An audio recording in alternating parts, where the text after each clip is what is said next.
Hey guys, welcome to day 20 of One Zentangle A Day. It's wonderful to see your smiling faces today.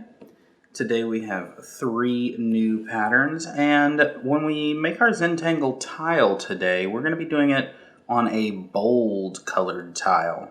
A couple of days ago on day 16, we used a toned tile where it was more of a pale pastel kind of a color.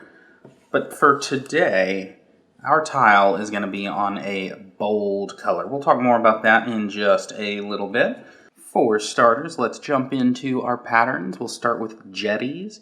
Starts out very similar to the tipple pattern we did a long time ago, except that our circles are much larger. And then even the circles in between, we don't need them to be too terribly tiny. We just want them to fill those gaps. And for step number 2, we are going to basically turn them into what look to me like Easter eggs.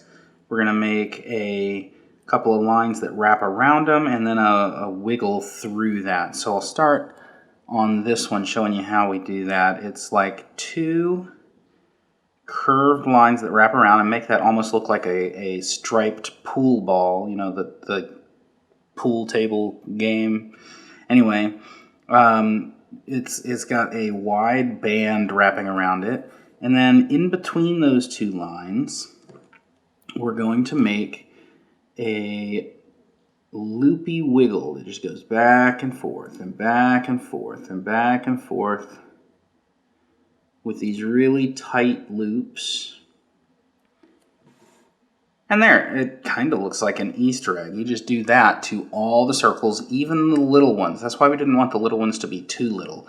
We want to actually be able to draw inside of them. And then for some optional shading, we can shade the gaps between those spheres, as well as shading half of each circle, each ball. Now, Sampson is another interesting organic pattern that ends up looking very much like leaves or natural organic items. We start with a sort of X shape across it. Now, notice that I didn't make straight lines for that. I did nice wavy, bumpy, janky, organic lines. And then from coming out from the center, we kind of make branches that come away from the center like that. And we do that on all 4 branches. And then we make an aura around them, but that aura is bumpy. So instead of trying to make a smooth aura, we're trying to make a bumpy, bajanky aura that wraps around the whole shape. Like that. In the empty space, we make a nice smooth aura and then fill the blank space around that smooth aura with just some curved lines. So it's like imagine there's like a big oval shape wrapping around that whole leaf, and then a big oval shape wrapping around this whole leaf.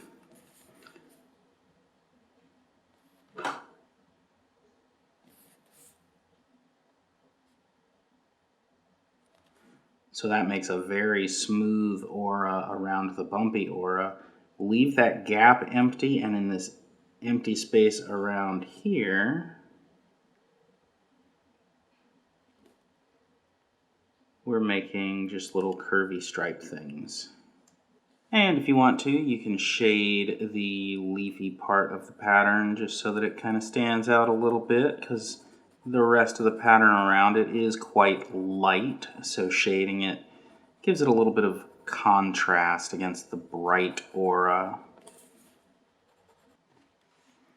That's all there is to it for Sampson. Moving on to Nzeppel. Nzeppel? However you say that. This is yet another pattern with that diagonal grid. We've done lots like that before. But notice that we are going to add to the grid this time before we make the rest of the pattern. The grid doesn't stop there. We also make verticals and horizontals that go through those intersections. So, horizontals that go through those intersections like that, and verticals that go through the intersections like that. Now we end up having a grid that's got lots and lots and lots and lots of triangles, and in each one of those triangles we're going to make sort of a triangle-y oval, an oval that's squashed into a triangle shape. That's all there is to it.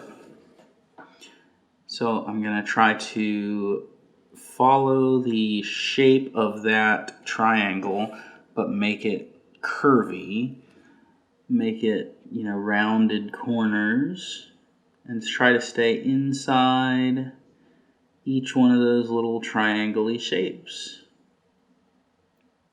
Now, in my case, I did try to not let the lines touch each other, so the oval is inside the triangle without touching the edges.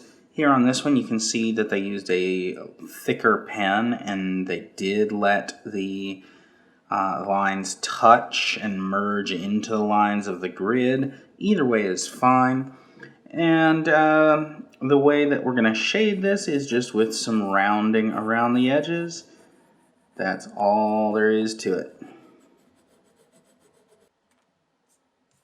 Now, just like a couple of days ago when I did a pale green tile, I didn't have any colored paper, so what I did was I used my Copic Y19 to color this and completely saturate it with that bold yellow color, almost an orangey yellow. Now here it does say to create a ZIA or a Zentangle inspired art. Some of the examples it gives are kind of foresty looking or city looking, and really it doesn't matter which way you go. I could just do a regular old Zentangle tile or try to make it into something, more fancified, whatever. Totally up to you. I kind of like this idea of using a heart or some other, symbol. So I'm going to kind of go with that kind of a thought.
And there you have it. That is day number 20 finished. I love the way that flowery shape turned out on this bold yellow tile.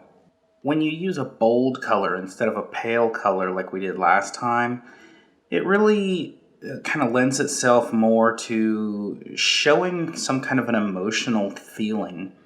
This bold yellow color is a very active, vibrant, joyful color. And that's why I thought this flower with a heart in the center worked really well. If you have enjoyed this video or the series so far, hit the subscribe button, share it with your friends. Don't forget to like the video, and I will see you tomorrow for day 21.